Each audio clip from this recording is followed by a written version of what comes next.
Hello, beautiful souls, and welcome back to the English Talk community. I'm Julia, and I am so excited to have you here with me today. You know what? I can feel your energy right through my headphones, and I want you to know that wherever you are right now, whether you're walking to work, sitting in your favorite chair, or maybe hiding in your bedroom because you're afraid someone might hear you practicing English, I see you. I really see you. You know what I was thinking about this morning? I was remembering my very first conversation in English. Oh my goodness, I was so nervous, my hands were actually shaking. My heart was beating so fast, I thought everyone could hear it. And you know what happened? I opened my mouth and absolutely nothing came out. Nothing. I just stood there like a statue, knowing exactly what I wanted to say in my head, but my voice just disappeared.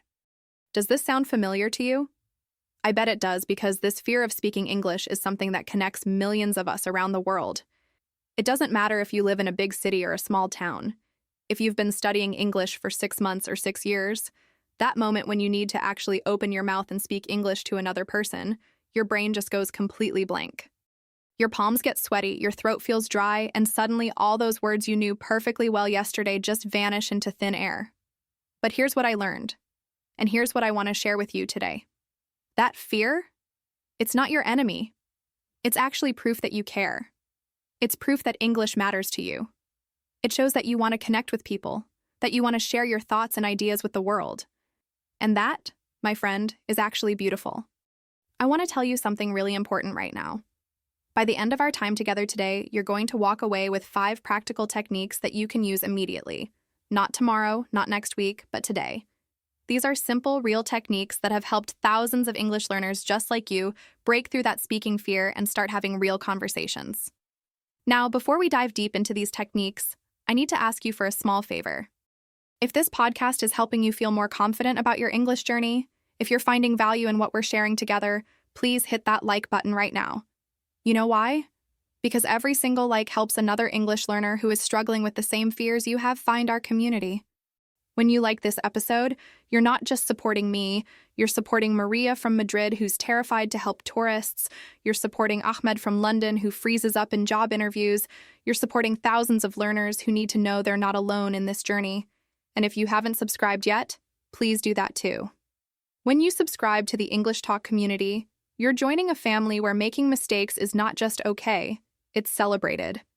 This is a place where we understand that every mistake is actually a step forward, where we know that confidence comes from practice, not perfection. You see, I've been teaching English for years now, and I've worked with students from every corner of the world. And you know what I've discovered? The people who become the most confident English speakers aren't the ones who never make mistakes. They're the ones who make mistakes and keep talking anyway. They're the ones who understand that communication is about connection, not perfection. I remember working with a student from Italy who was so afraid of her accent that she would practice every sentence 10 times before speaking. She thought her accent made her English wrong somehow. But you know what happened when she finally started speaking naturally? People loved her accent. They found it charming, musical, interesting. Her accent wasn't something to hide, it was part of her unique voice in English. This is what I want you to understand today. Your voice in English is unique and valuable, even if it doesn't sound like a native speaker. Even if you make mistakes. Even if you sometimes can't find the right word. Your voice matters because it's yours, and the world needs to hear what you have to say. Think about this for a moment. When you speak your native language, do you think about every word before you say it? Do you worry about making mistakes? Of course not. You just speak naturally, focusing on sharing your ideas, your feelings, your thoughts. That's exactly what we want to achieve with your English speaking. We want to get you to that place where speaking English feels natural and comfortable. But I know what you're thinking. You're thinking, Julia, that sounds great, but I'm not there yet. When I try to speak English, my mind goes blank. I forget simple words. I feel embarrassed. And you know what? That's completely normal. That's exactly where every confident English speaker started. Even native speakers had to learn to speak when they were children. They made mistakes. They stumbled over words. They had to practice. The difference is that children don't have the fear that we develop as adults. Children don't worry about being judged. They just try to communicate, and when they make mistakes, they try again. That's the mindset we need to bring back to your English learning journey. So today I'm going to share with you the exact techniques that will help you rediscover that natural, fearless approach to speaking English. These aren't complicated theories or difficult exercises.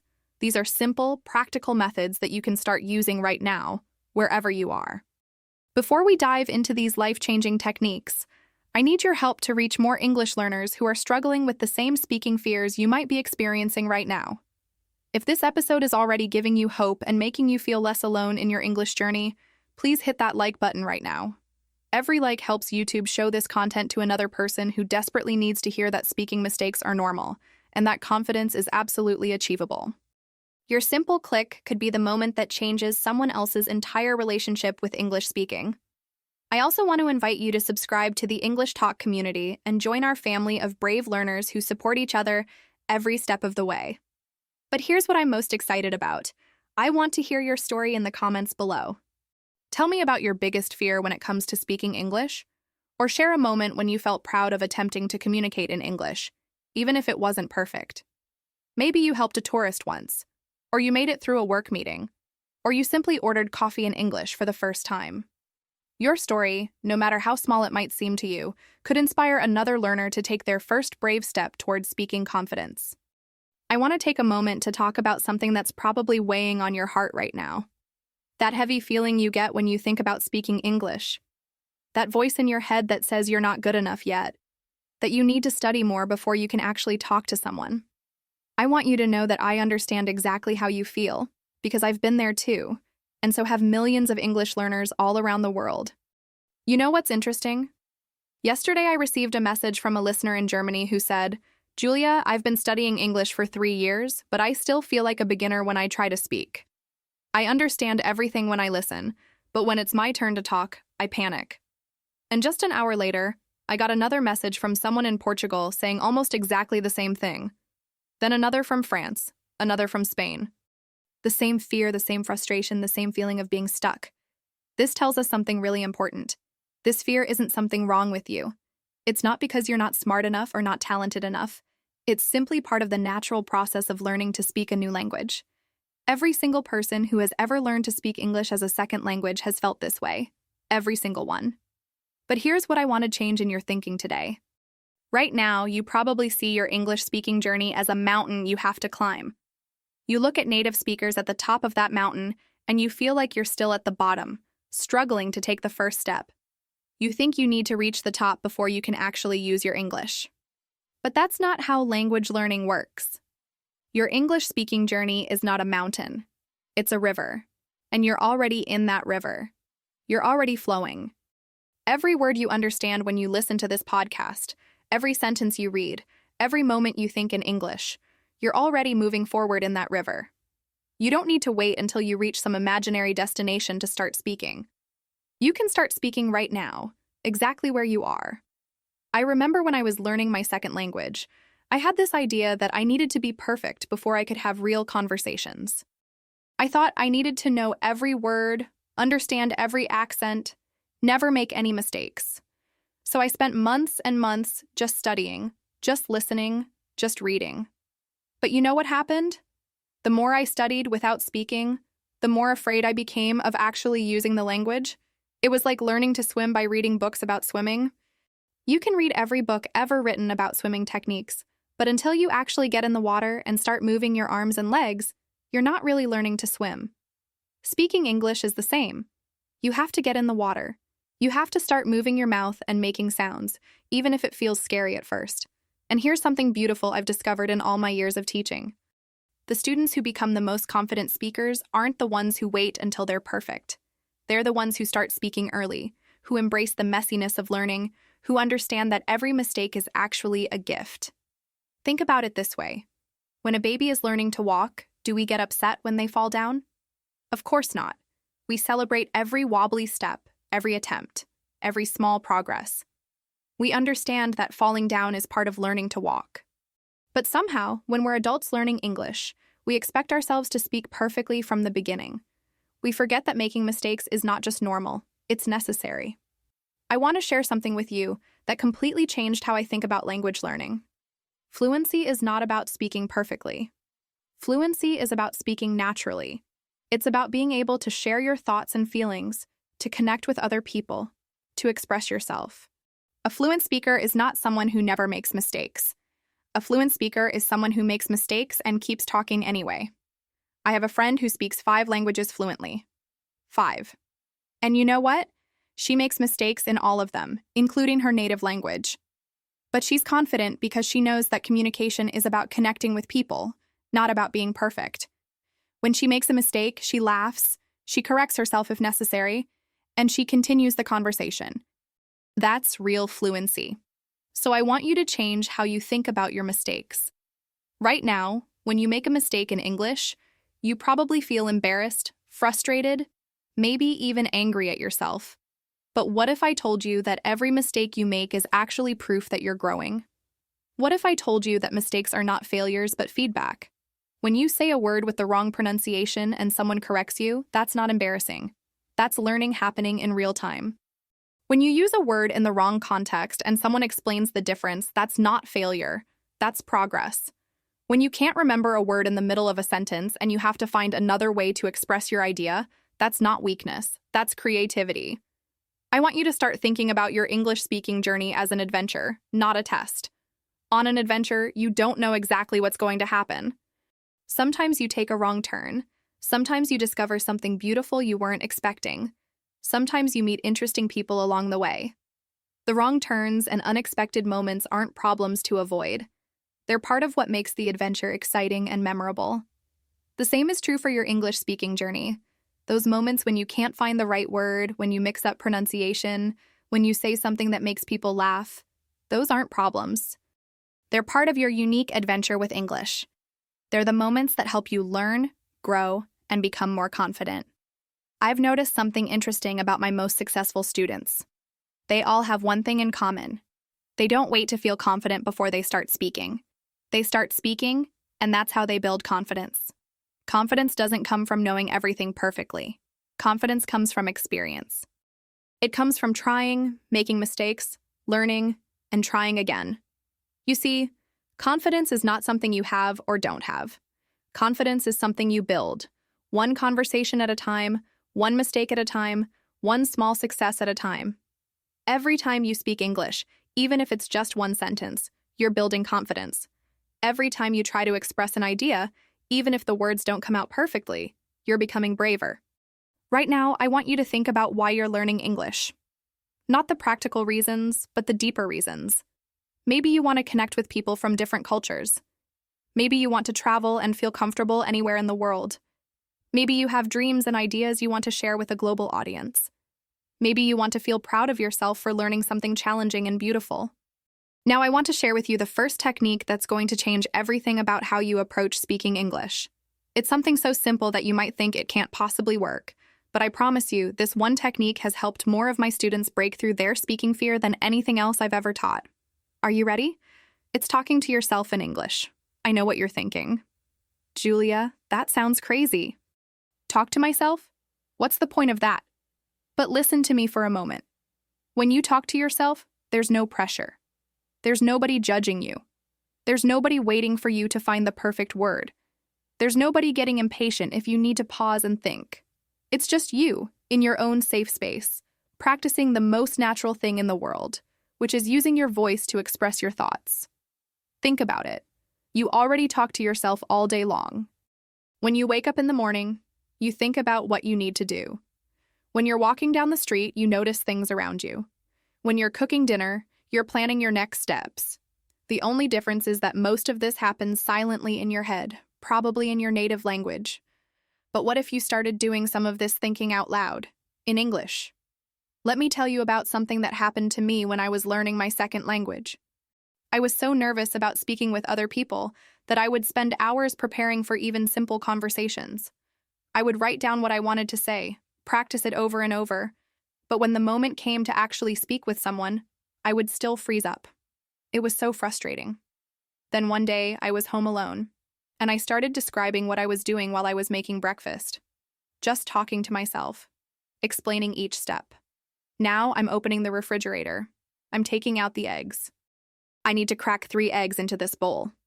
It felt strange at first, but something magical happened.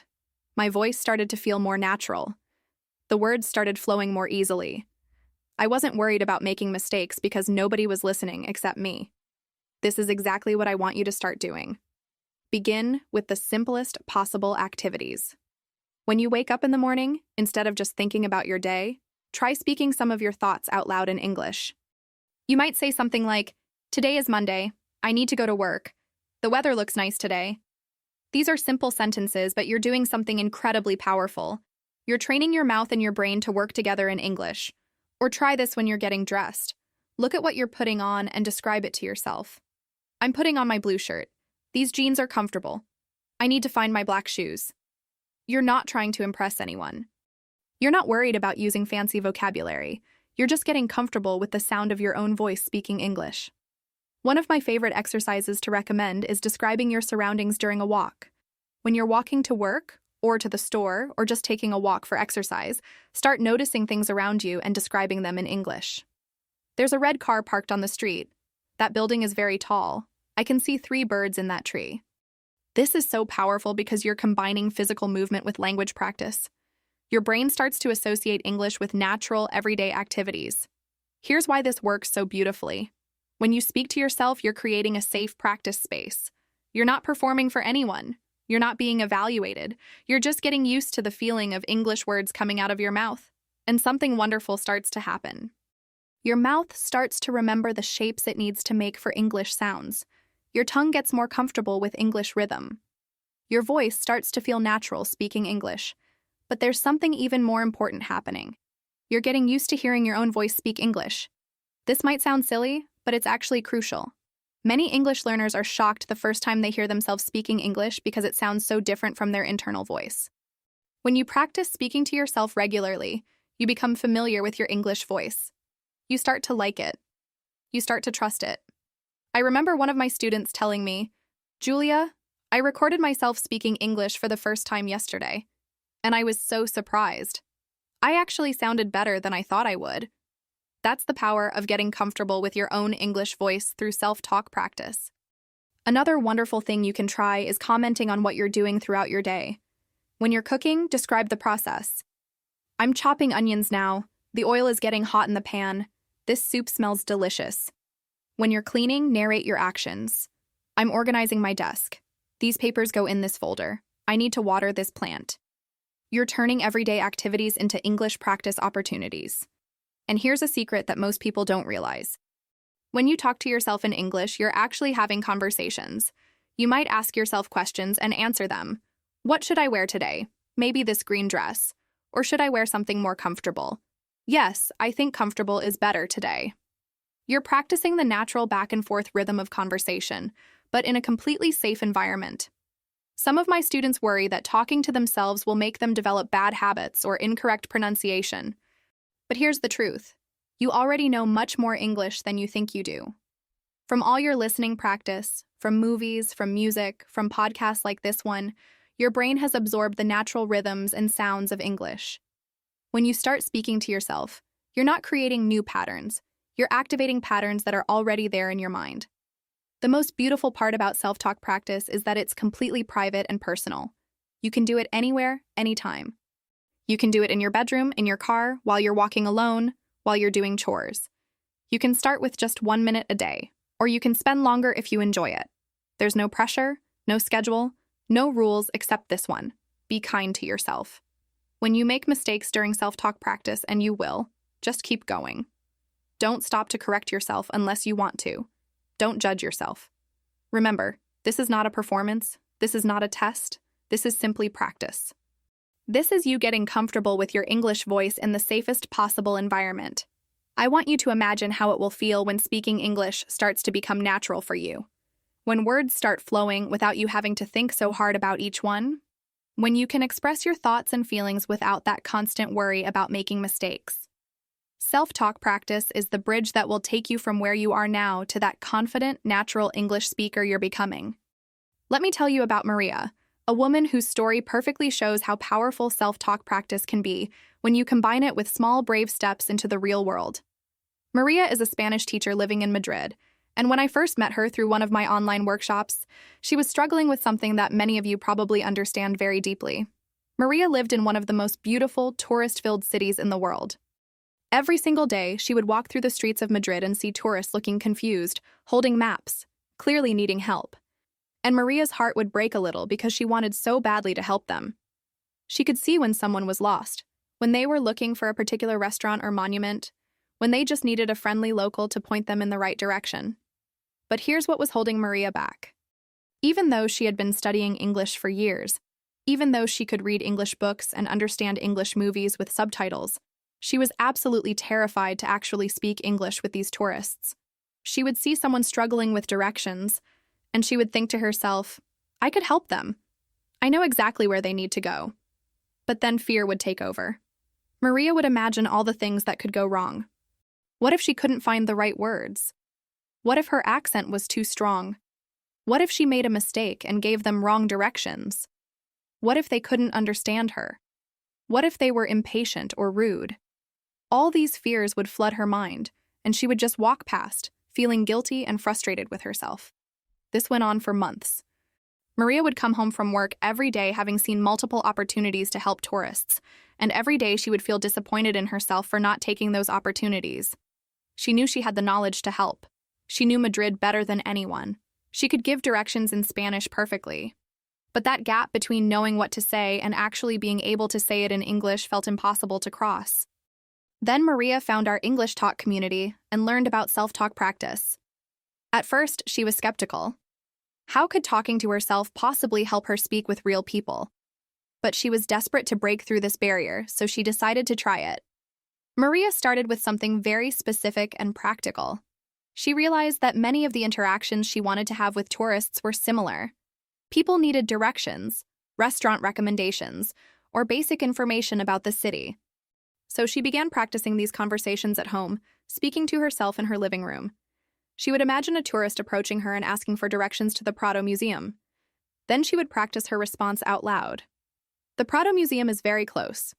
You walk straight for 3 blocks, then turn right. You will see it on your left side. It's a big building. You cannot miss it. She would practice this over and over, trying different ways to explain the same directions. But Maria discovered something interesting. She also needed to practice the beginning of these conversations, not just giving directions. So she started practicing introducing herself and offering help. Excuse me, do you need help? I live here in Madrid. I can help you find where you want to go. She would practice saying this in different ways, with different levels of formality, until it started to feel natural. After a few weeks of this self-talk practice at home, Maria decided to take a small step. There was a cafe near her apartment where she had been going for years. The owner knew her, and she felt comfortable there. Maria decided she would start ordering her coffee in English instead of Spanish. This was her safe practice space with real people. The first time was terrifying. She walked into the cafe, approached the counter, and said, "Good morning, I would like 1 coffee with milk, please." The owner smiled and responded in Spanish as usual, but Maria had done it. She had spoken English to a real person in a real situation. Her heart was beating fast, but she felt proud. Maria continued this practice every morning. Sometimes she would add more to her order. "Good morning, I would like 1 coffee with milk and 1 croissant, please. And can you make the coffee extra hot today?" She was building confidence one small interaction at a time. After about a month of morning coffee practice, something unexpected happened. Maria was walking through Plaza Mayor when she saw a family of tourists looking completely lost. They were holding a map upside down and pointing in different directions, clearly disagreeing about which way to go. And for the first time in months, instead of walking past, Maria felt brave enough to approach them. "Excuse me," she said, walking up to them. "Do you need help? I live here in Madrid." The family looked so relieved. They explained they were trying to find a particular restaurant, and Maria knew exactly where it was. She gave them clear directions, even drew a little map on a piece of paper she had in her purse. The family thanked her repeatedly, and one of the children said, "Your English is very good." Maria walked away from that interaction feeling like she was floating. She had done it. She had actually helped tourists in English. And you know what? It hadn't been perfect. She had paused a few times to think of words. She had mixed up left and right once and had to correct herself. But none of that mattered. She had communicated successfully. She had helped people. She had connected with strangers in a foreign language. That one success opened something in Maria's confidence. The next week, she helped a tourist find the nearest pharmacy. The week after that, she recommended her favorite tapas restaurant to a couple from Germany. Each interaction was a little easier, a little more natural. But Maria didn't stop with just giving directions.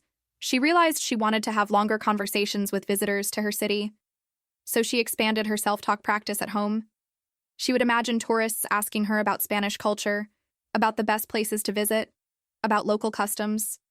She would practice explaining why she loved living in Madrid, what made Spanish food special, how to properly eat jamón ibérico. Within 3 months of starting her self-talk practice and taking those first small steps in the cafe, Maria had completely transformed her relationship with speaking English. She had become the helpful local she had always wanted to be. Tourists would approach her for directions, and she would end up having wonderful conversations about travel, culture, and life in Madrid. Maria told me later that the key was realizing that tourists didn't need her English to be perfect.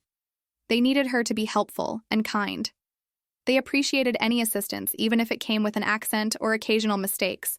And most importantly, Maria discovered that her fears about judgment and criticism were completely unfounded.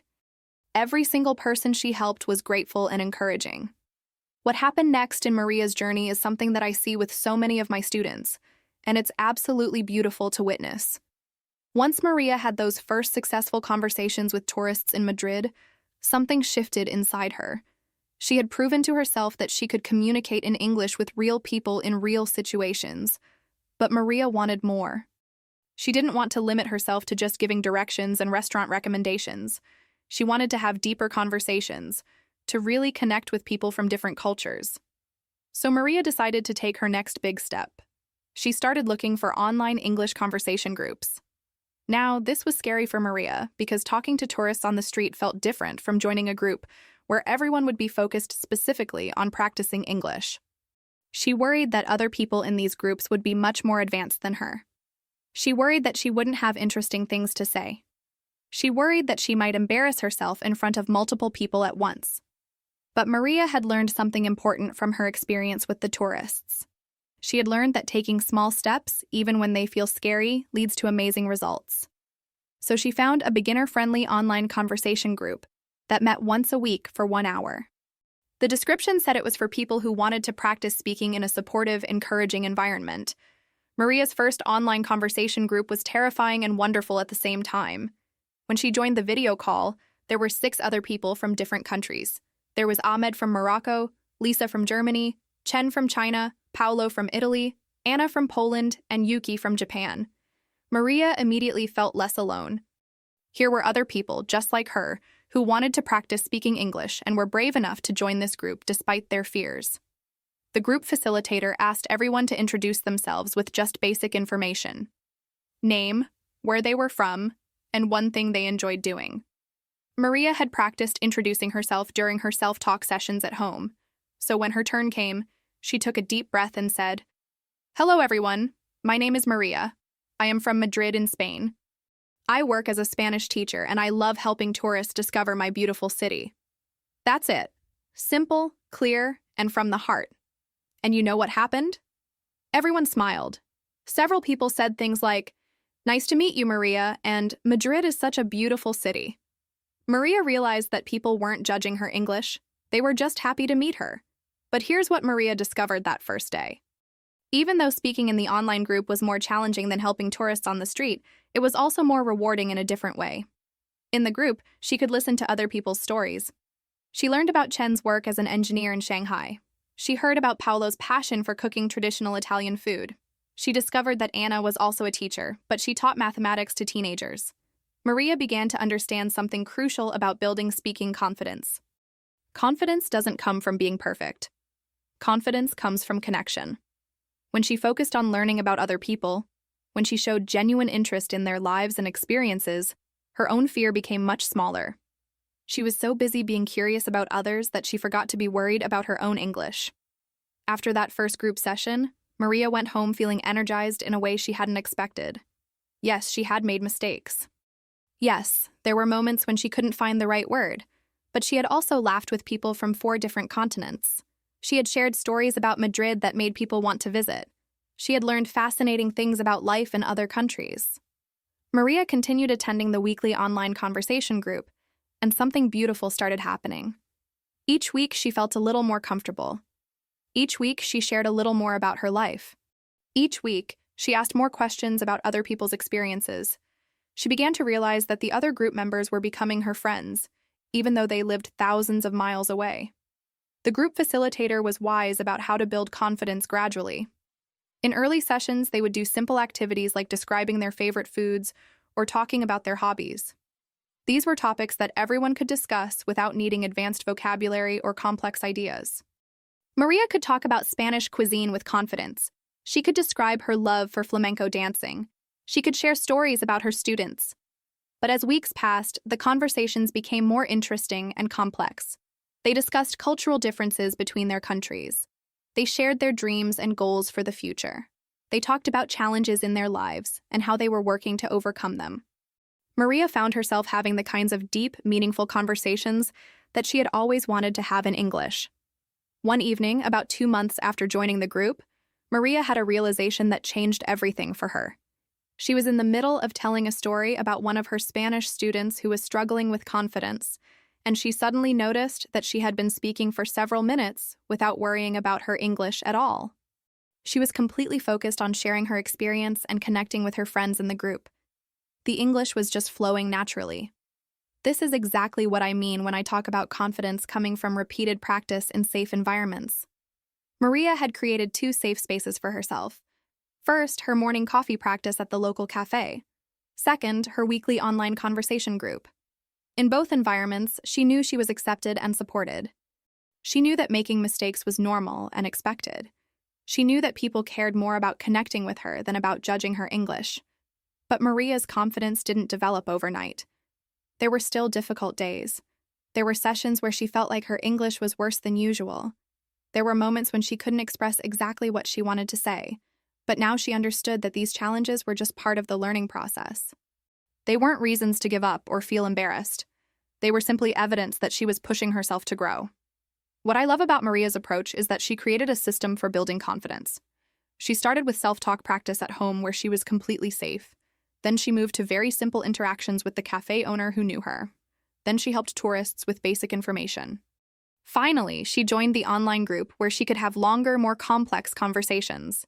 Each level built on the previous one. Each success gave her confidence to take the next step. Each safe environment taught her something different about using English to connect with people.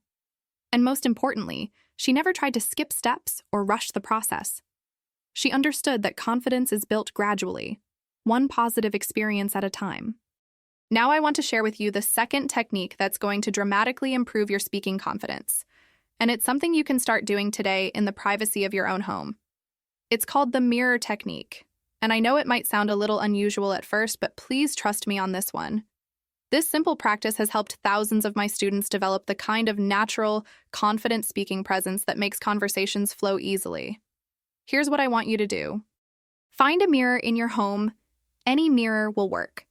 It could be the bathroom mirror, a bedroom mirror, or even a small hand mirror.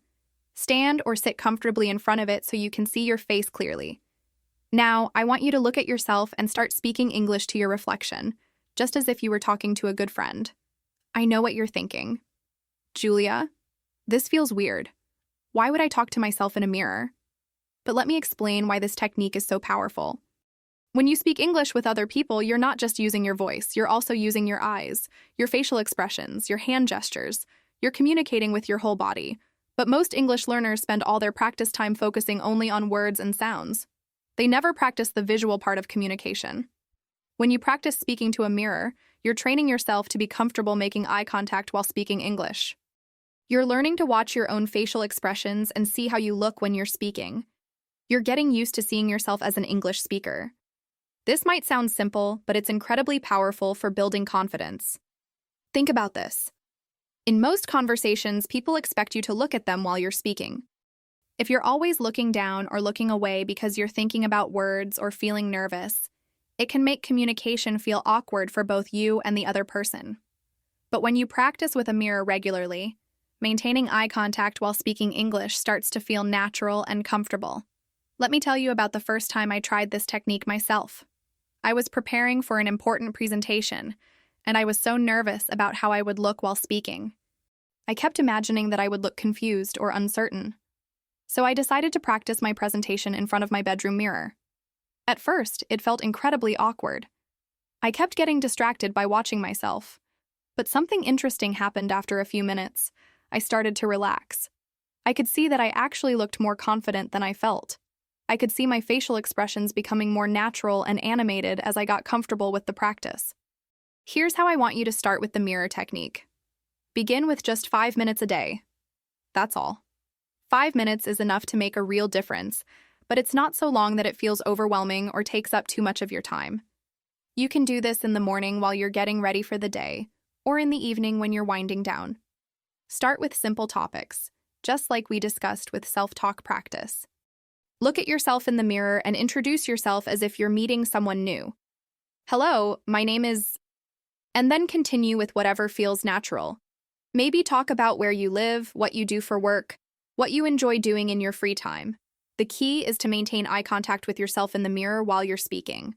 At first, you might find it hard to look at yourself while talking. You might feel self-conscious or get distracted by your appearance. This is completely normal. Everyone feels this way initially, but I want you to gently bring your attention back to maintaining that eye contact. Pretend you're talking to a friend who is genuinely interested in what you have to say. One of the most beautiful things about mirror practice is that you can see your progress in real time. You can watch your confidence grow. You can see your facial expressions becoming more animated and natural. You can observe how your posture changes as you become more comfortable speaking English. You become your own best observer and supporter. Try describing your day to your reflection. Talk about what you did in the morning, what you had for lunch, what you're planning to do later. This morning I woke up early. I made coffee and read the news. Then I went to work. At work, I had 3 meetings. Keep it simple, but keep that eye contact. Notice how it feels to watch yourself speaking English confidently. Another wonderful exercise is to practice common conversation topics. Look in the mirror and talk about your hobbies. I love reading books. My favorite type of books are mystery novels. I usually read for about an hour before bed. Or talk about your family. I have 2 sisters and 1 brother. My older sister lives in another city. We talk on the phone every Sunday. Here's something important I want you to notice during your mirror practice. Pay attention to your facial expressions. Are you frowning because you're concentrating hard on finding words? Are you looking tense or worried? If so, try to relax your face. Smile occasionally, even if you're just talking about ordinary things. People connect with speakers who look relaxed and approachable. You can also use mirror practice to work on specific challenges you have with speaking. If you're worried about your pronunciation of certain words, practice saying those words while watching your mouth in the mirror. You can see exactly how your lips and tongue move. If you're concerned about speaking too quietly, practice projecting your voice while maintaining eye contact with yourself. One of my students, Carlos, told me that mirror practice completely changed his confidence in job interviews. He had been struggling with interviews because he would look down or away when answering questions, which made him appear unsure of himself. After practicing with the mirror for just 2 weeks, he went into his next interview feeling much more confident about maintaining eye contact while speaking. He got the job, and he credits mirror practice as one of the key factors in his success. The mirror technique also helps with something that many English learners struggle with: natural facial expressions while speaking.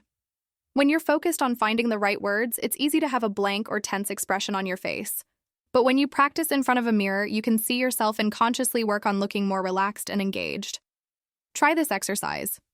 Look in the mirror and tell a simple story about something that happened to you recently. It could be anything. Maybe you saw a funny dog on the street, or you tried a new restaurant, or you watched an interesting movie. As you tell the story, watch your facial expressions. Do you look interested in your own story? Do you look like someone others would want to listen to? Remember, the goal of mirror practice isn't to become perfect. The goal is to become comfortable with yourself as an English speaker. When you can look at yourself speaking English and feel good about what you see, when you can maintain eye contact with yourself without feeling awkward, you're building the foundation for confident communication with other people. Start tonight if you can. Just 5 minutes. Look at yourself in the mirror and introduce yourself in English.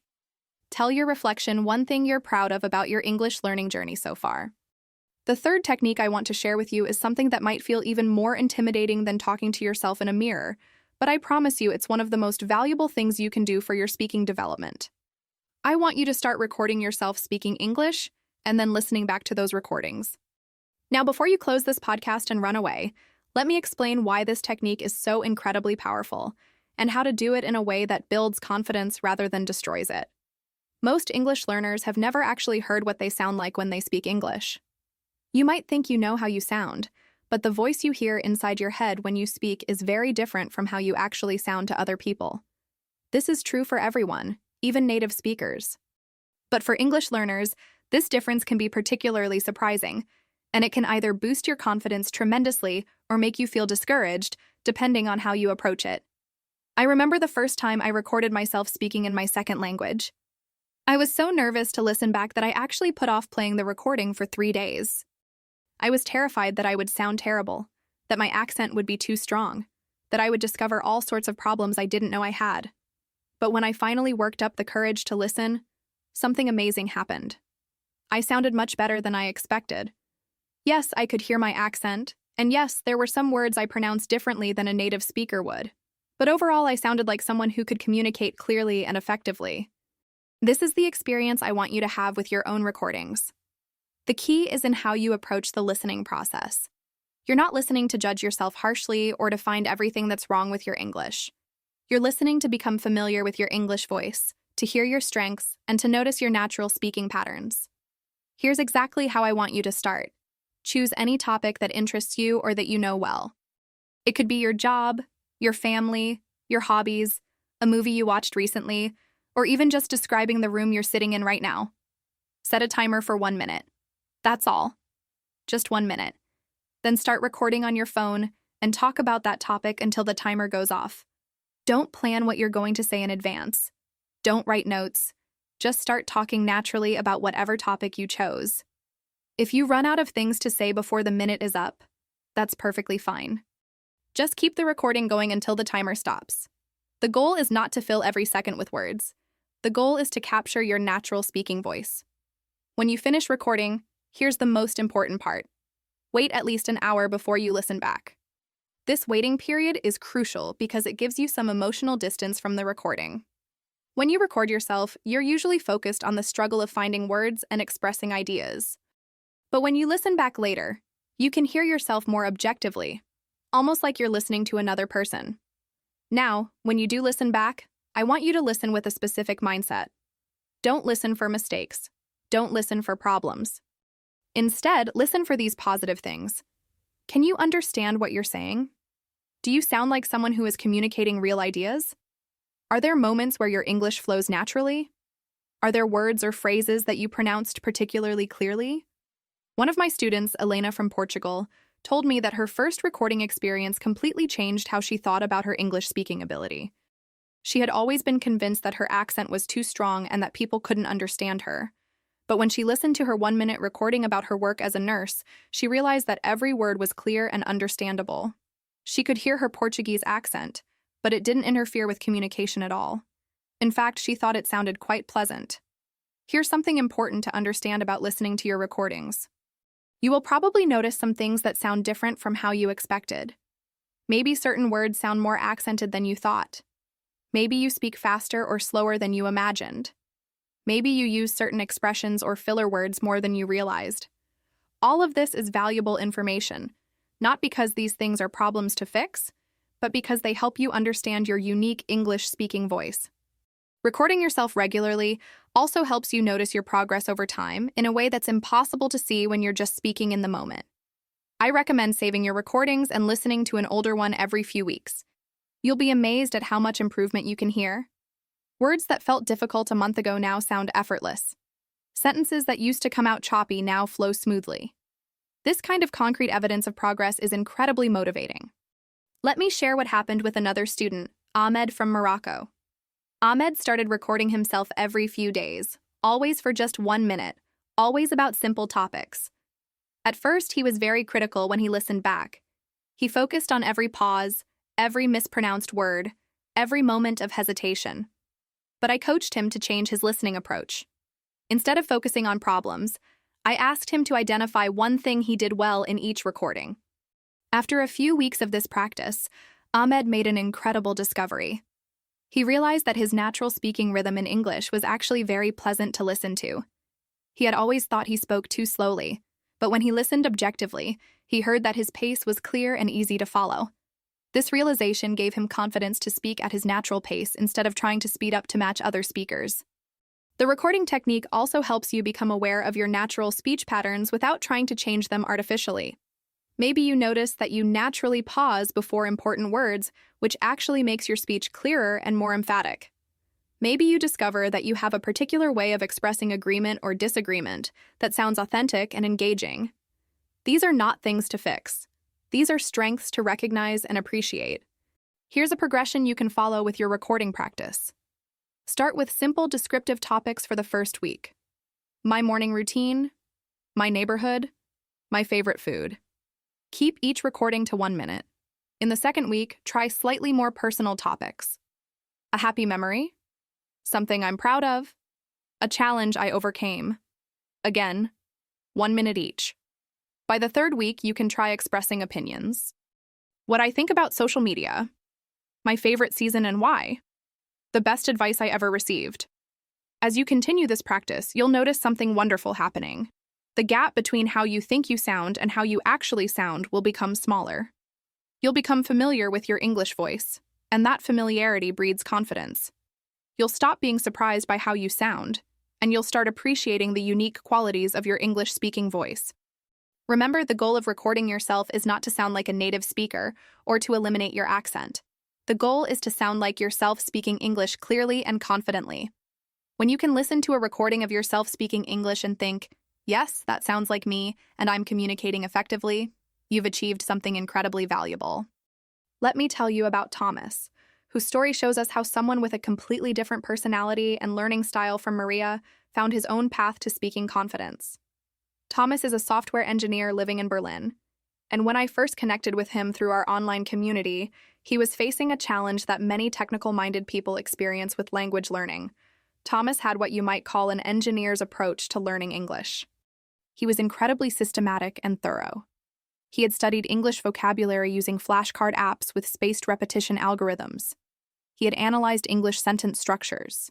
He had even created spreadsheets to track his progress with different aspects of the language. His reading and writing skills were excellent. He could understand complex technical documentation in English and write clear professional emails to international colleagues. But when it came to speaking, Thomas felt completely lost. All his systematic approaches seemed useless when he had to produce English words in real time during a conversation. He would freeze up in video meetings with international team members. He would avoid phone calls with English-speaking clients.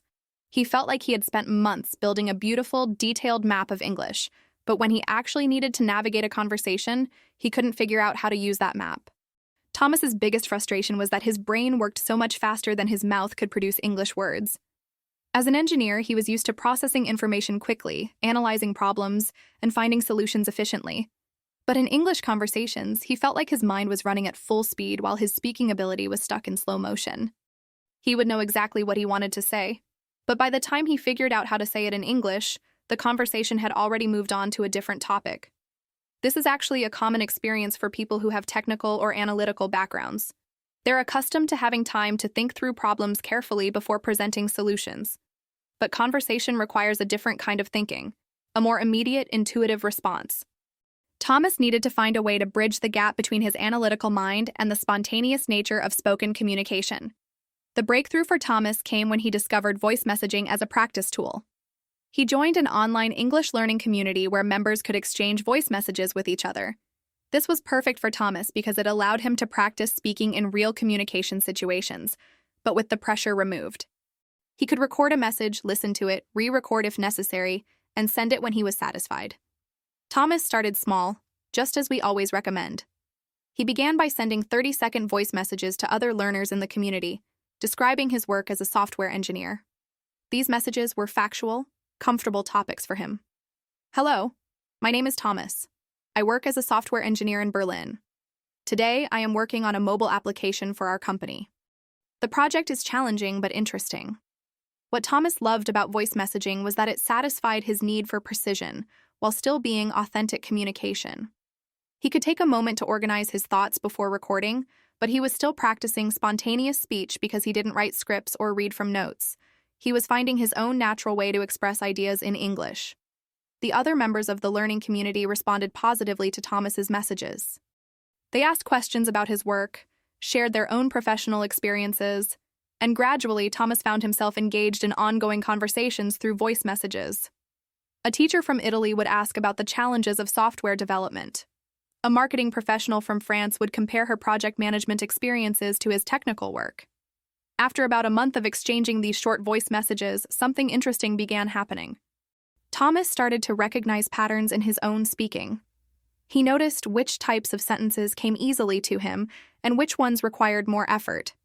He observed that he spoke most confidently when describing technical processes or logical sequences. He realized that his analytical mind was actually an asset in English conversation, not a hindrance. Thomas decided to use his systematic approach to expand his voice messaging practice. He created what he called speaking challenges for himself. Each week, he would choose a specific type of message to focus on. One week, he practiced describing technical problems and solutions. Another week, he focused on giving his opinions about technology trends. A third week, he worked on storytelling, sharing experiences from his work or personal life. His engineering background helped him approach these challenges methodically. Thomas would record himself speaking about the chosen topic, then listen back and analyze what worked well and what felt difficult. But unlike his earlier frustrations with speaking, this self-analysis was constructive and encouraging. He was gathering data about his own speaking patterns and using that information to improve systematically. The voice messaging community became Thomas's safe laboratory for experimenting with English communication. He could try new expressions, test different ways of explaining complex ideas, and get feedback from other learners without the pressure of real-time conversation. When someone didn't understand a concept he explained, they could ask follow-up questions through voice messages, and Thomas could clarify with additional recordings. One particularly important breakthrough came when Thomas started explaining software concepts to non-technical learners in the community. This forced him to practice a crucial professional skill: translating complex technical information into language that anyone could understand. A language teacher from Spain asked him to explain how mobile apps work. A student from Japan wanted to understand artificial intelligence. These conversations pushed Thomas to find clear, simple ways to express complicated ideas in English. Thomas told me that this practice transformed not only his English-speaking confidence, but also his communication skills in general, even in his native German. Learning to explain technical concepts clearly in English made him a better communicator in all languages. His colleagues in Berlin began commenting on how much clearer and more engaging his presentations had become. After 3 months of regular voice messaging practice, Thomas felt ready to take the next step. He joined live online conversation groups, similar to what Maria had done, but with a focus on professional and technical topics. By this time, he had developed confidence in his ability to express complex ideas in English. He had practiced responding to questions and clarifying misunderstandings. He had built a foundation of successful English communication experiences. Thomas's approach shows us that there isn't just one way to build speaking confidence. While Maria found success through face-to-face interactions with tourists and casual conversation groups, Thomas needed a more structured, analytical approach. He needed time to process and reflect on his speaking practice. He needed to feel like he was making measurable progress according to his own systematic standards. The voice messaging technique worked perfectly for Thomas because it combined the authenticity of real communication with the control and analysis that his engineering mind required.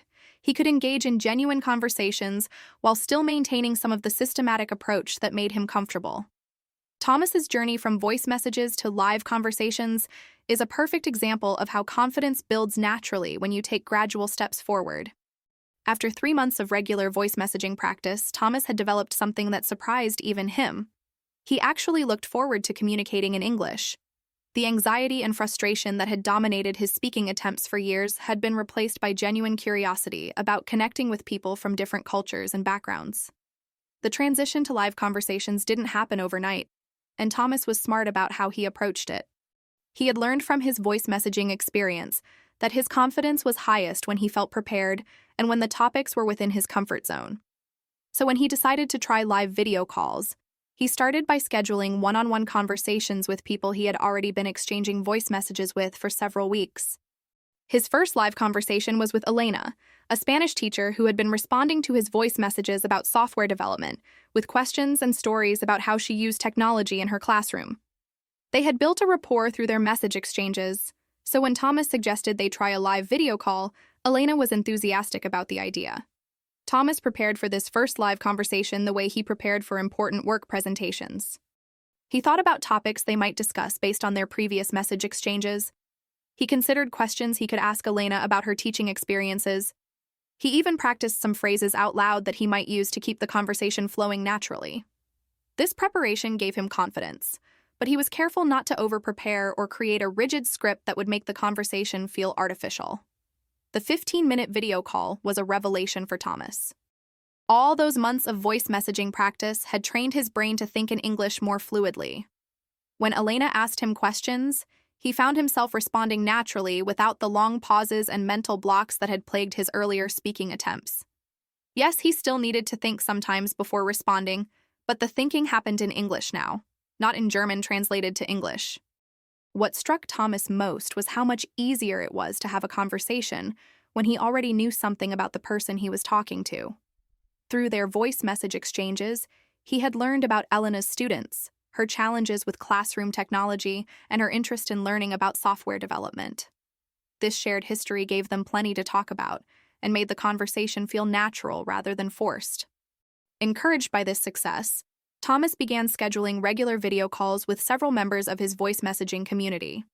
He had a weekly call with Marco, an Italian marketing professional who was fascinated by the technical aspects of Thomas's work. He had bi-weekly calls with Sarah, a British student studying in Germany, who wanted to practice her German while helping Thomas with his English pronunciation. Each of these regular conversation partners brought something different to Thomas's speaking practice. With Marco, Thomas practiced explaining technical concepts and discussing business applications of technology. With Sarah, Thomas worked on more casual conversation topics and learned about cultural differences between Germany and the UK. These varied conversation experiences helped Thomas develop flexibility in his English speaking. Thomas approached these live conversations with the same systematic mindset that had served him well in voice messaging. After each call, he would spend a few minutes reflecting on what had gone well and what he wanted to improve for next time. But unlike his earlier self-critical analysis of his English speaking, these reflections were positive and growth-oriented. He would note new expressions he had learned, topics he felt confident discussing, and areas where he wanted to expand his vocabulary for future conversations. One of the most important developments during this phase was that Thomas stopped translating from German to English in his mind. The regular practice with voice messages and live calls had trained his brain to think directly in English for many common conversation topics. This mental shift dramatically improved his speaking fluency and reduced the cognitive burden of real-time conversation. After 6 months of combining voice messaging with regular live video calls, Thomas faced his biggest challenge yet. His company was organizing an international conference in Berlin, and Thomas was asked to present his current project to colleagues from offices around the world. This would be his first time speaking English in a professional setting with people he worked with directly. Thomas was nervous, but he was also excited. He realized that all his speaking practice had been preparing him for exactly this kind of opportunity. He prepared for the presentation using the same techniques that had worked for his conversation practice. He practiced explaining his project out loud, recorded himself to check for clarity, and even did a practice run with Sarah during one of their video calls. The conference presentation was a huge success. Thomas spoke clearly and confidently about his software development work. He answered questions from international colleagues without hesitation. Several attendees complimented him on his clear explanations and asked follow-up questions after the presentation.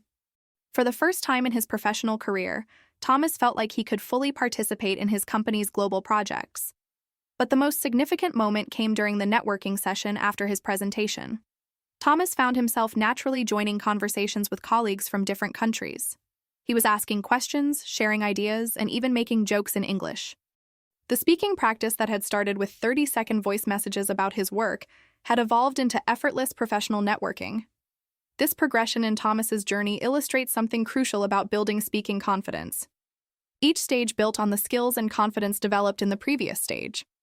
The voice messaging practice taught him to organize his thoughts in English and communicate clearly in low-pressure situations. The regular video calls taught him to respond naturally in real-time conversations and maintain dialogue with people he knew. The professional presentation and networking challenged him to use these skills in high-stakes situations with new people. Thomas told me later that the key insight from his journey was understanding that speaking confidence isn't just about language skills. It's about building comfortable, successful experiences with English communication. Each positive interaction made the next one feel less intimidating and more natural. The gradual progression also allowed Thomas to identify and develop his unique strengths as an English speaker. He discovered that his analytical mind was actually an asset in English conversations.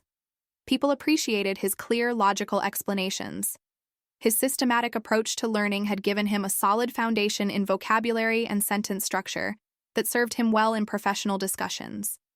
Thomas's story shows us that there are many different paths to speaking confidence, and the best path is the one that matches your personality and learning style.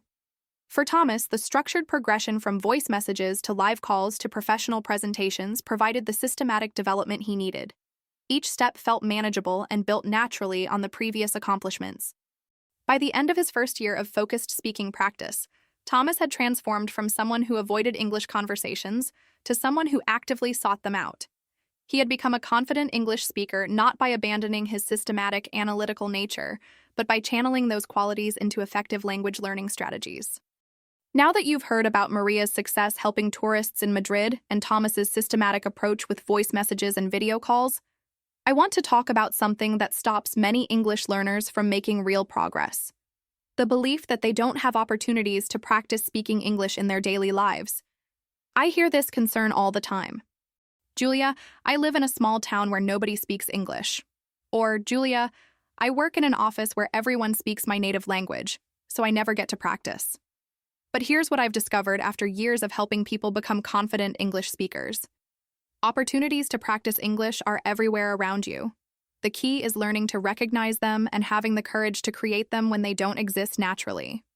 You don't need to live in an English-speaking country or work in an international company to have regular English-speaking practice. You just need to become creative and proactive about finding and creating these opportunities. Let me start with one of the most accessible options available almost everywhere in the world: language exchange groups. These groups exist in most cities, and if they don't exist in your area, you can start one yourself. Language exchange groups bring together people who want to practice different languages. You might find Spanish speakers who want to practice English speakers who want to practice your native language, or multilingual groups where everyone practices English together. You can find these groups through social media platforms, community centers, universities, or apps specifically designed for language exchange. The beautiful thing about language exchange is that everyone is there for the same reason you are: to practice speaking and improve their confidence. There's no judgment, no pressure to be perfect, and everyone understands the challenges of learning a new language. I remember when I was living in a city where I needed to practice my second language, I joined a language exchange group that met every Thursday evening at a local cafe. The first time I went, I was terrified. I almost turned around and went home 3 times. But once I walked through the door and saw all these friendly people from different countries, all trying to help each other learn, I felt immediately welcome. Within a few weeks, I had made friends and was looking forward to Thursday evenings as the highlight of my week. Another wonderful opportunity that exists in almost every city is volunteering with international visitors or immigrants. Tourist information centers often need volunteers who can speak multiple languages. Refugee assistance organizations need people to help newcomers practice the local language.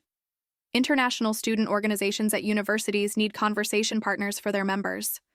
When you volunteer to help others with language practice, something magical happens.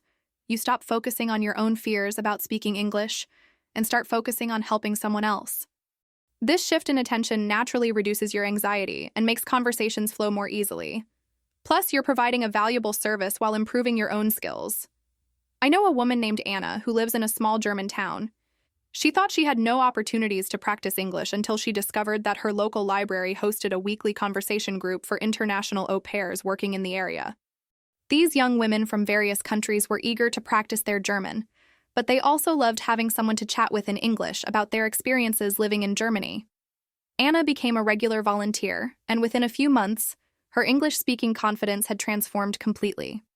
Don't overlook simple daily interactions as practice opportunities. Coffee shops, restaurants, shops that cater to tourists or international customers often have staff who speak English or customers who might appreciate a friendly conversation. The key is to start small and work your way up to longer interactions. Begin by simply ordering in English at places where it's appropriate. "I would like a cappuccino, please. Can you make it extra hot?" Then gradually add small talk. "This coffee smells wonderful. Is this a new blend?" You're not trying to have deep philosophical discussions. You're just getting comfortable with brief, natural interactions in English. Tourist areas in your city are gold mines for English practice opportunities. Even if you don't live in a major tourist destination, most cities have museums, historical sites, or popular neighborhoods that attract visitors. You can offer directions, restaurant recommendations, or just friendly conversation. Remember Maria's story about helping tourists in Madrid? She started with simple directions and gradually built up to longer conversations about Spanish culture and life in her city. If you work in any kind of customer service role, retail, hospitality, or any job where you interact with the public, look for opportunities to use English with international customers. Even brief interactions count as valuable practice. Every "good morning, how can I help you?" and "thank you, have a wonderful day" builds your confidence with real-world English use. Consider starting or joining hobby groups that attract international participants. Photography walks, book clubs, hiking groups, cooking classes, art workshops, sports clubs. All of these activities naturally create conversation opportunities. When you're engaged in an activity you enjoy, conversation feels more natural and less pressured. You're not sitting across from someone trying to think of things to talk about. You're sharing an experience and naturally commenting on what's happening. Online opportunities are endless and available to everyone with internet access. Beyond the voice messaging and video call options that worked so well for Thomas, you can join online book clubs, participate in virtual events, attend webinars on topics that interest you, or even play online games that include voice chat with international players. Here's something important to remember. Every interaction counts, no matter how brief. A 2-minute conversation with a tourist asking for directions is just as valuable as a 30-minute coffee chat with a language exchange partner. Both interactions give you practice with real communication in real situations. Both help you build confidence and familiarity with using English naturally. The key to making the most of these opportunities is consistency rather than perfection. It's better to have one brief English conversation every day than to have one perfect hour-long conversation once a week. Regular exposure to real communication situations trains your brain to think in English and reduces the anxiety that comes from infrequent practice. I also want to address something that holds many people back from seeking out speaking opportunities: the fear of being judged for their accent or mistakes. In my experience, this fear is almost completely unfounded. Most people are patient and appreciative when someone makes an effort to communicate in their language. They're impressed by your courage to try, not critical of your imperfections. Start looking at your daily routine and environment with new eyes. Where do you go regularly where English might be spoken or appreciated? What activities do you enjoy that might attract international participants? What services could you offer that would naturally involve English conversation? The opportunities are there. You just need to train yourself to recognize and act on them. Remember, the goal isn't to have perfect conversations. The goal is to have real conversations, however imperfect they might be. Every attempt builds confidence. Every interaction teaches you something new about communication. Now I want to introduce you to the fourth technique that's going to revolutionize how natural and fluent your English sounds when you speak. It's called the shadowing method, and it's one of the most powerful techniques I know for developing authentic English rhythm, intonation, and flow. If you've ever wondered how to make your English sound more natural and less translated from your native language, shadowing is going to be your answer. Here's how shadowing works. You listen to English audio, any English audio, and you speak along with it simultaneously, not after it, not repeating what you heard, but speaking at exactly the same time as the speaker. You're essentially becoming their shadow, matching their pace, their rhythm, their intonation, their pauses, everything. It might sound simple, but this technique trains your mouth and brain to work together in ways that transform how you produce English sounds. Let me explain why shadowing is so incredibly effective. When most people practice English speaking, they're translating thoughts from their native language into English words. This creates an unnatural rhythm, because you're essentially speaking English with the melody and timing patterns of your first language. But when you shadow English speakers, you're training your brain to think in English rhythm patterns. You're teaching your mouth to move in English ways. You're developing what we call muscle memory for English sounds and flow. I discovered shadowing completely by accident when I was learning my second language. I was listening to a podcast while walking to work, and I started unconsciously repeating phrases I heard, not thinking about what they meant, just mimicking the sounds and rhythm. After a few days of this, I noticed something remarkable. When I spoke in conversations later, my pronunciation sounded more natural. Words flowed together more smoothly. I wasn't thinking about each individual sound anymore. My mouth had started to remember the natural patterns of the language. The beauty of shadowing is that you can do it anywhere, anytime. You can shadow while walking, while exercising, while doing housework, while commuting. You don't need to sit at a desk with books and notebooks. You just need audio and your voice. This makes it one of the most practical and convenient speaking practice techniques available. Let me tell you exactly how to start shadowing effectively. Begin with audio that's slightly below your current listening level. If you usually listen to intermediate English content, start shadowing with upper beginner material. You want audio where you can understand most of what's being said without struggling. The focus is not on comprehension right now. The focus is on matching sounds, rhythm, and flow. Choose speakers who have clear pronunciation and speak at a moderate pace. Podcasts designed for English learners are perfect starting material. News broadcasts work well because the speakers are trained to speak clearly. Educational videos with professional narrators are excellent choices. Avoid fast-paced conversations, heavy accents, or content with lots of slang until you're more comfortable with the basic shadowing technique.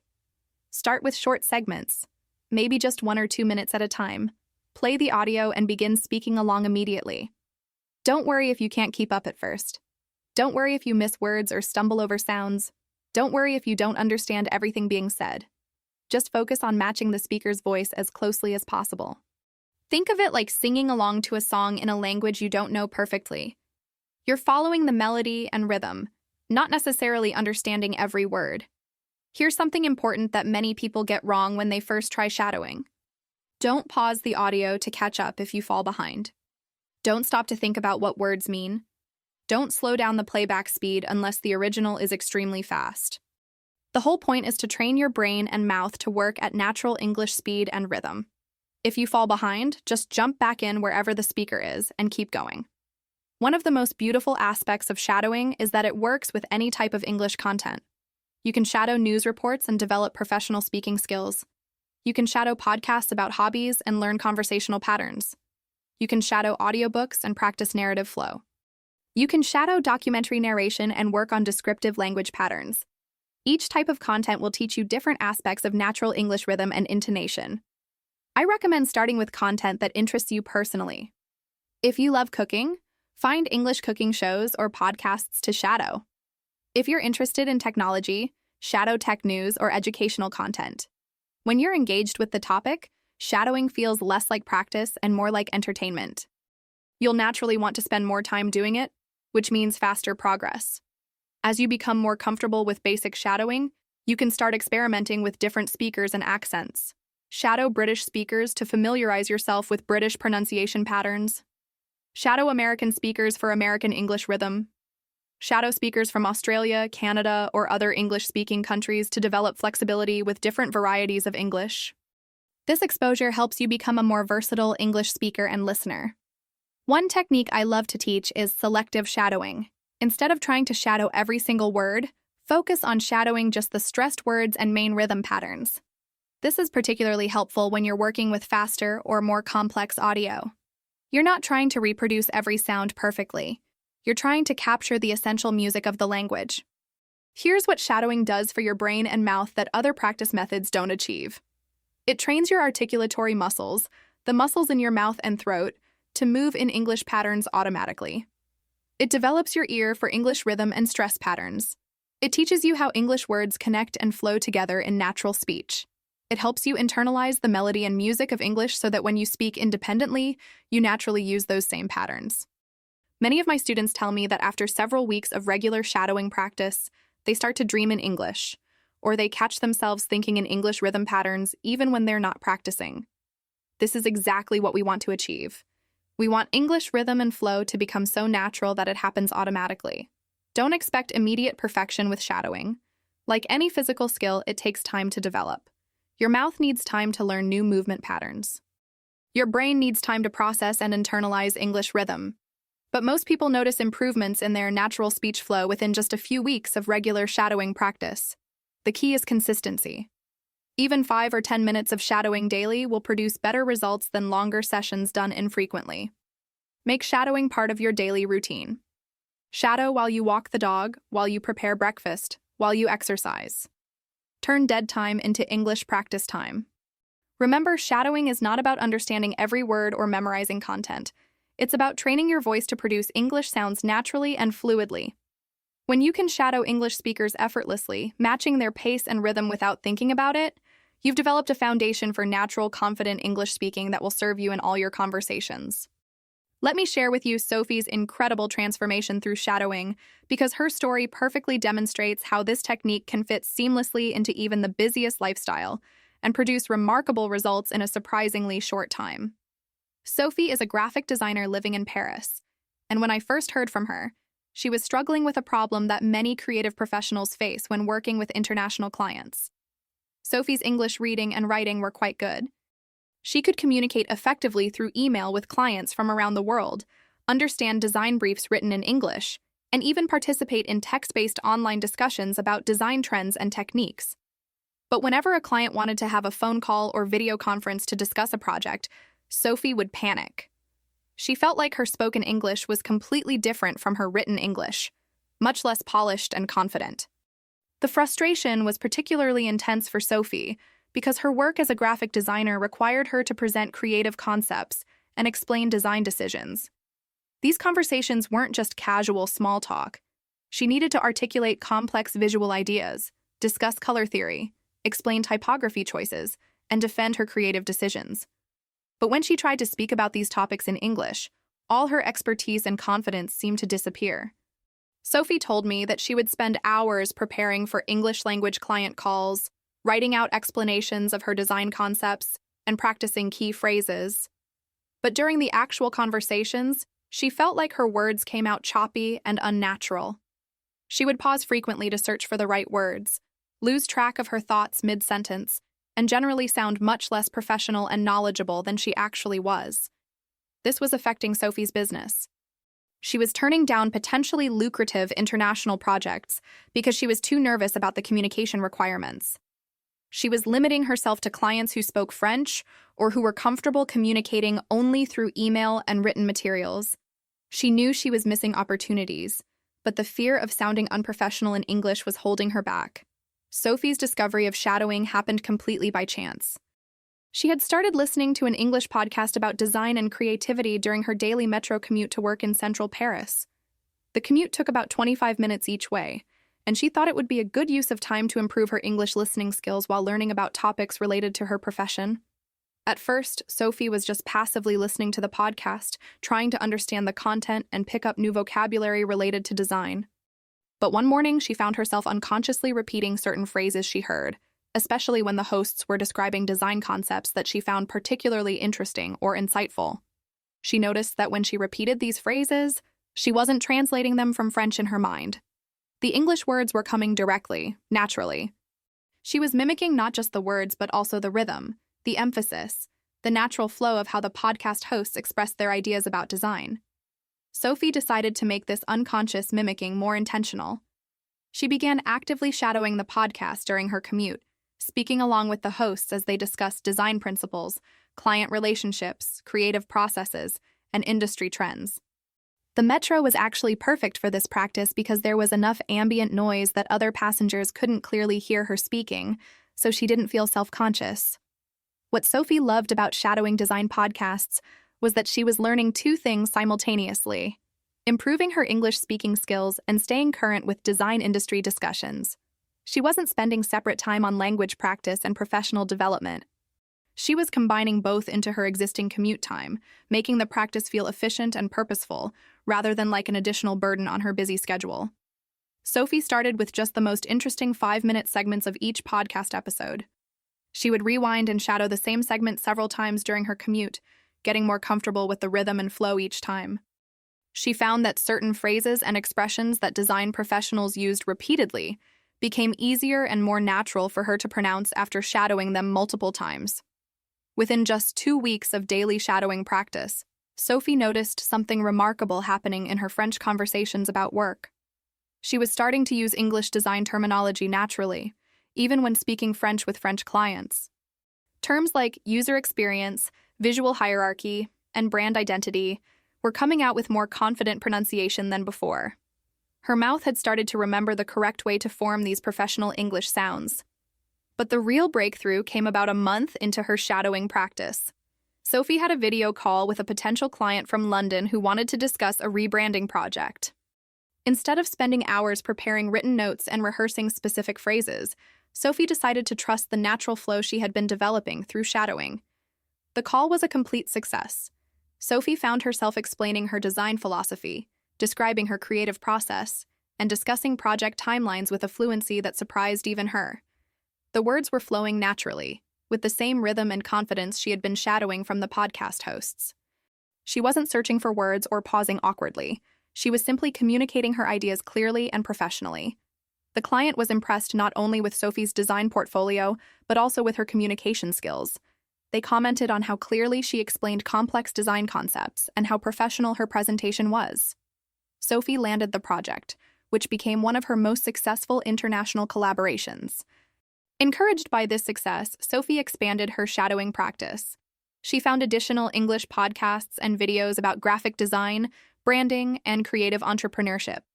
She started shadowing different speakers to expose herself to various speaking styles and vocabulary approaches within her professional field. Sophie also began shadowing content that went beyond just design topics.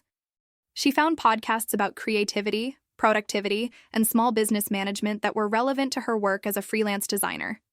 This broader shadowing practice helped her develop confidence discussing not just design techniques, but also business aspects of her work, client management strategies, and creative problem-solving approaches. The transformation in Sophie's professional communication was dramatic.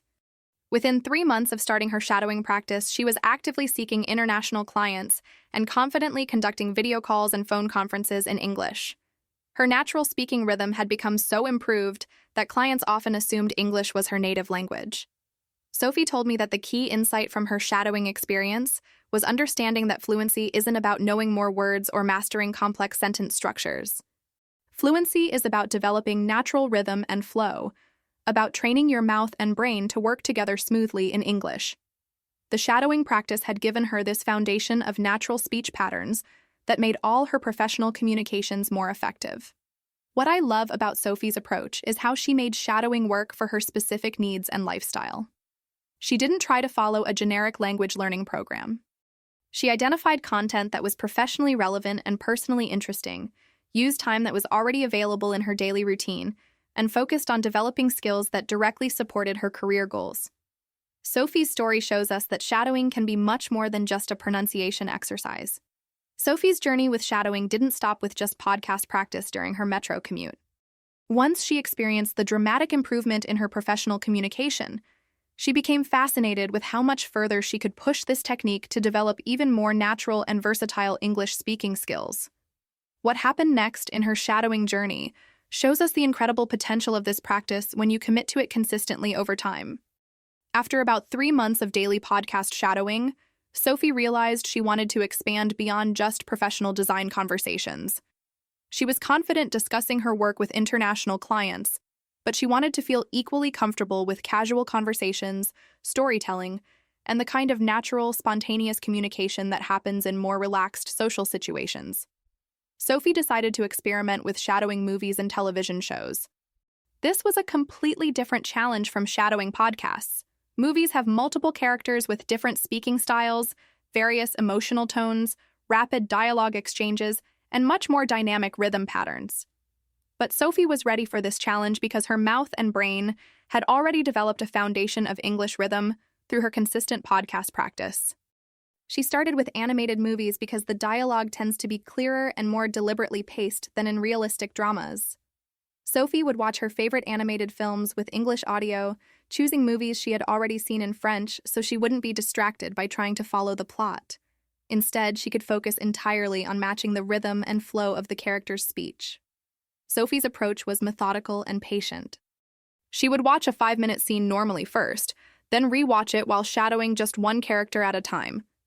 If there was a conversation between two characters, she might shadow the female character during one viewing and the male character during another viewing.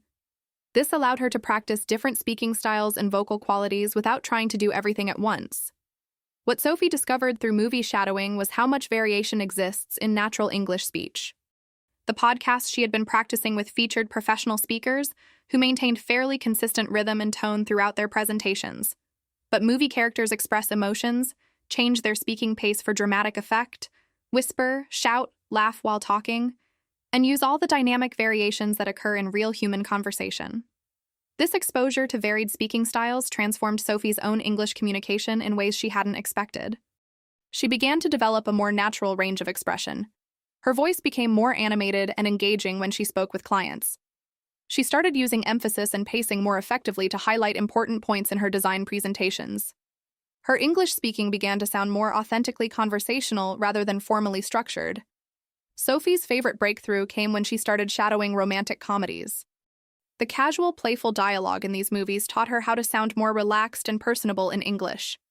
She learned the rhythm of small talk, the flow of friendly banter, and the natural way English speakers express humor and warmth. This was completely different from the professional vocabulary she had mastered through design podcasts, but it was equally valuable for building relationships with international clients and colleagues. After 6 months of consistent movie shadowing practice, something remarkable happened. Sophie was watching an English film for entertainment, not for practice, and she found herself automatically anticipating what the characters were going to say and how they were going to say it. Her brain had internalized English speech patterns so deeply that she could predict the natural flow and rhythm of conversations. This development gave Sophie the confidence to try the most advanced level of shadowing practice, shadowing without audio support. She began practicing what she called internal shadowing, where she would imagine conversations and speak both sides of the dialogue, using all the natural rhythm and flow patterns she had absorbed through months of audio shadowing. For example, Sophie would practice client presentations by imagining typical questions clients might ask and then responding with the natural speaking patterns she had developed. She would have imaginary conversations about design concepts, project timelines, and creative decisions, speaking both her own responses and the anticipated client questions. This internal shadowing helped her prepare for real conversations while continuing to reinforce natural English speech patterns. The results of Sophie's expanded shadowing practice became evident in all her professional interactions. During video calls with international clients, she was not just communicating clearly about technical design matters. She was building rapport through natural conversation, making clients feel comfortable and engaged, and projecting the kind of confident, personable professionalism that leads to long-term business relationships. Sophie told me about a particularly significant client meeting where she was presenting a complete brand identity package to a startup company based in San Francisco.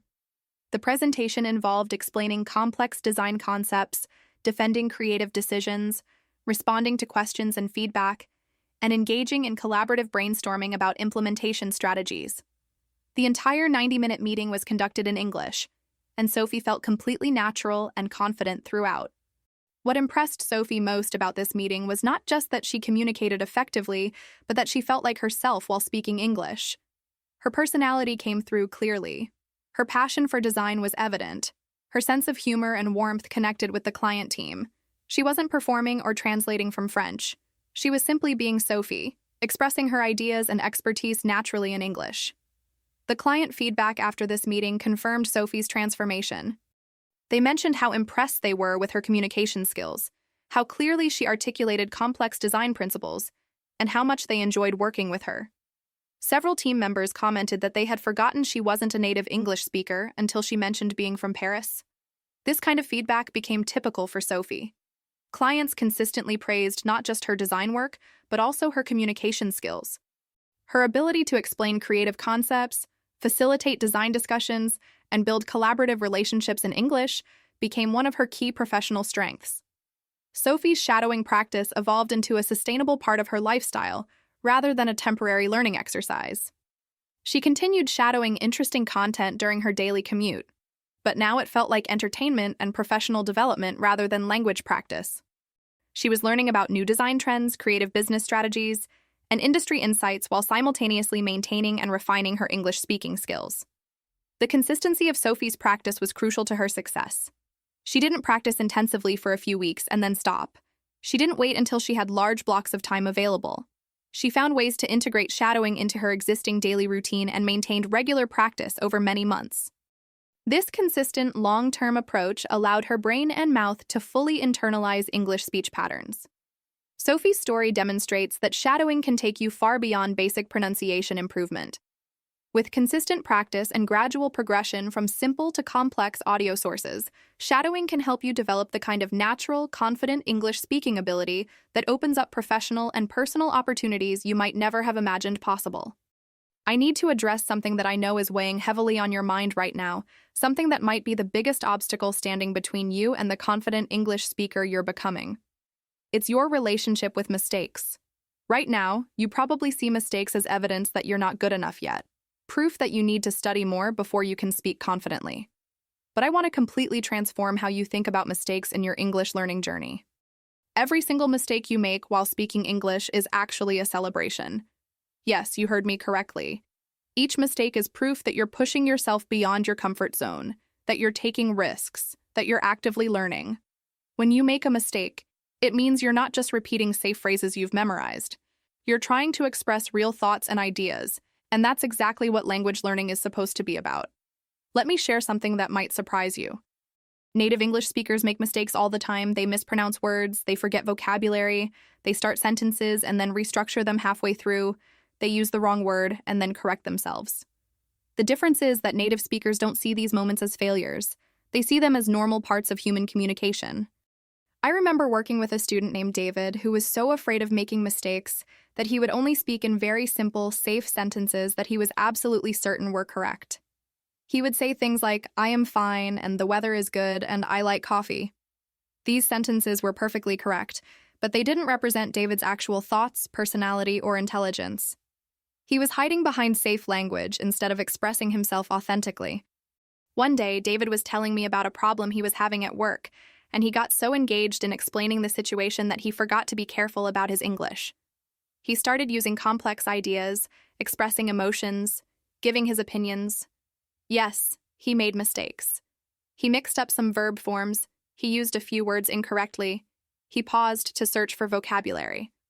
But for the first time since I had known him, I was hearing the real David speaking English. His personality came through. His intelligence was evident.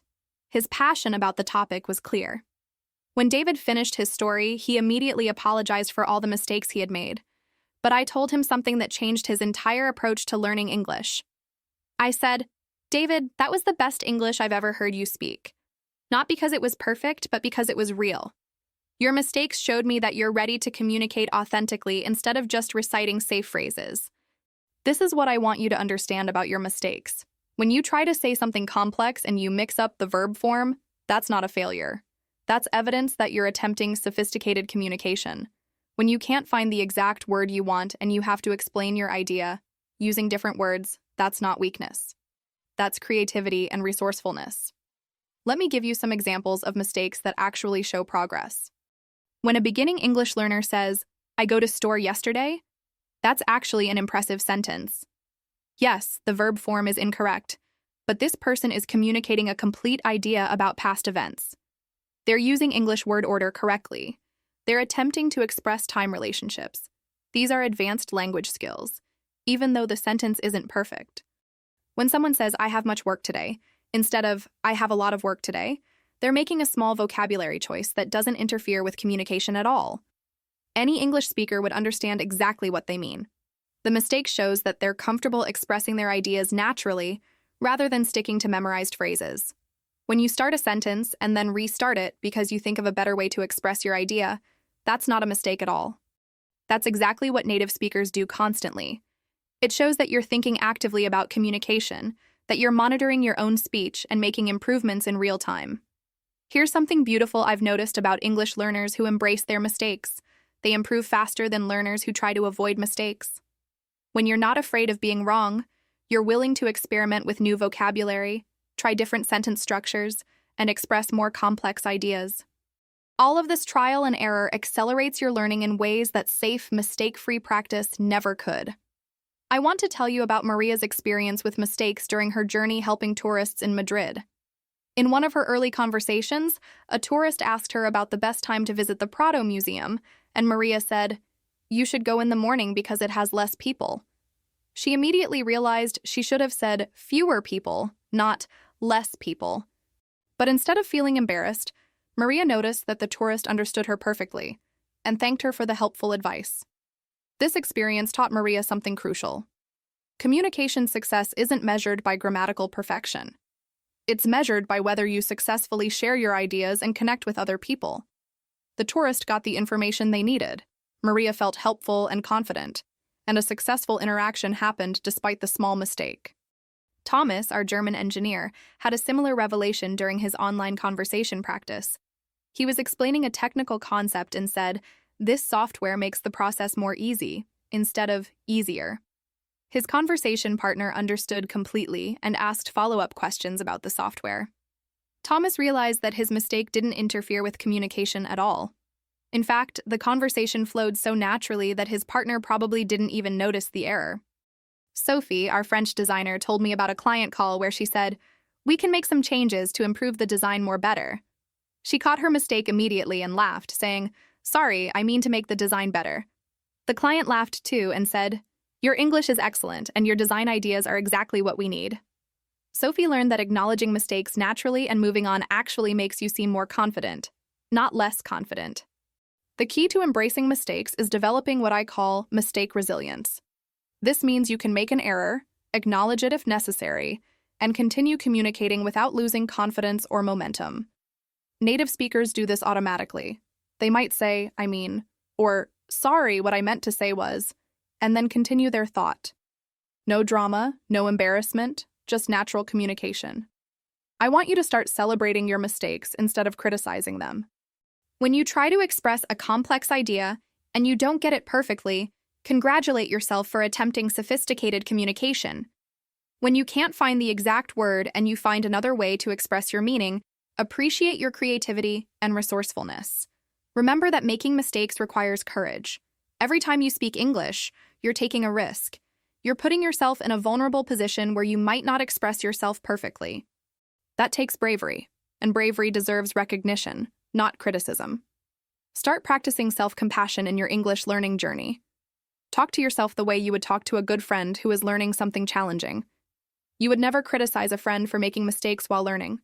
You would encourage them, celebrate their progress, and remind them that mistakes are part of the learning process.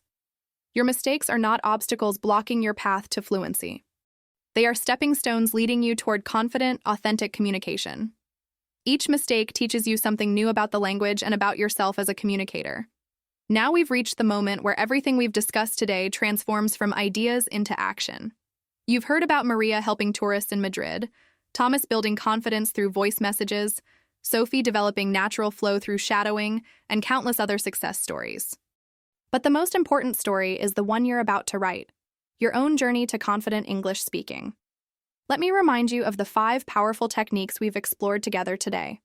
First, we talked about the power of speaking to yourself, creating that safe practice space where you can experiment with English without any pressure or judgment.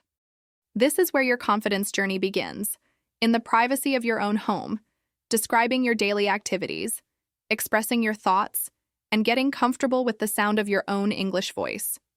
Second, we discovered the mirror technique, that simple but transformative practice of speaking to your reflection for just 5 minutes a day.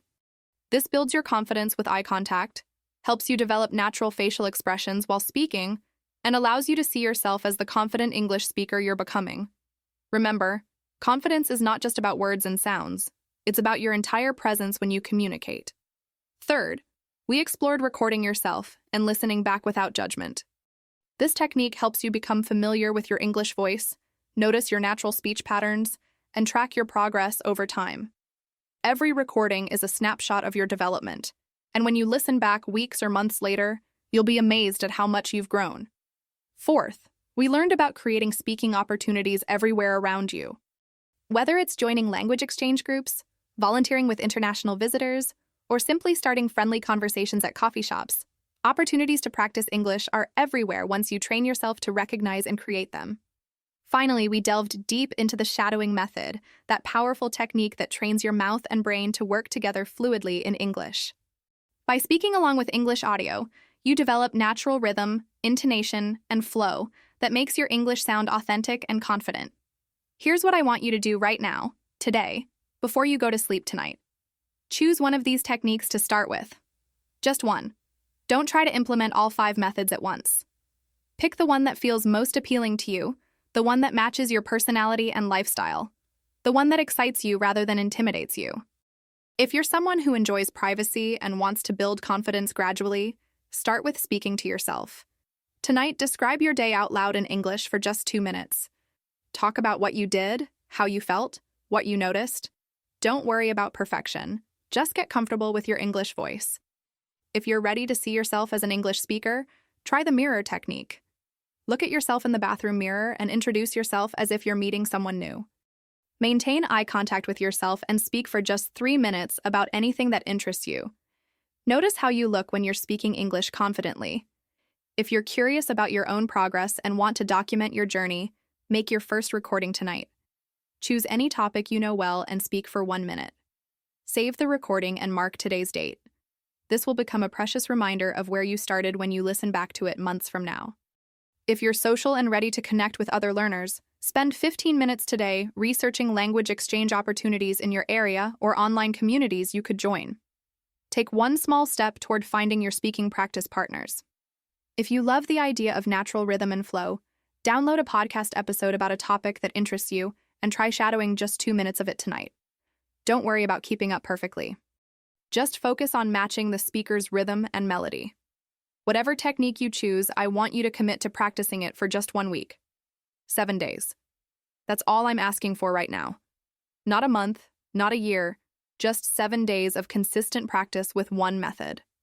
After 7 days, you can evaluate your experience and decide whether to continue, modify your approach, or try a different technique. But here's what I know will happen during those 7 days. You're going to surprise yourself. You're going to discover that speaking English is not as scary as you thought. You're going to realize that you already know more than you believed. You're going to feel small moments of pride and accomplishment that will motivate you to continue. Remember Maria, who started with simple self-talk practice and ended up confidently helping tourists navigate Madrid. Remember Thomas, who began with 30-second voice messages and became a confident presenter at international conferences. Remember Sophie, who started shadowing during her metro commute and transformed her entire professional communication. They all started exactly where you are right now, with the same fears, the same doubts, the same questions about whether they could really become confident English speakers. The only difference between where they started and where they ended up was consistent action. They didn't wait until they felt ready. They didn't wait until they knew more vocabulary or understood complex concepts. They started with small, manageable steps and built confidence through practice, not through perfect preparation. You have everything you need right now to begin your speaking confidence journey. You have techniques that work. You have the knowledge that mistakes are learning opportunities, not failures. You have the understanding that confidence comes from experience, not from perfection. Most importantly, you have the courage to listen to this entire podcast, which shows me that you're ready to take action. I want to hear about your progress. I want to know which technique you choose and how it feels during your first week of practice. Share your experiences, your challenges, your small victories in the comments below this episode. When you share your story, you inspire other learners who are exactly where you are now.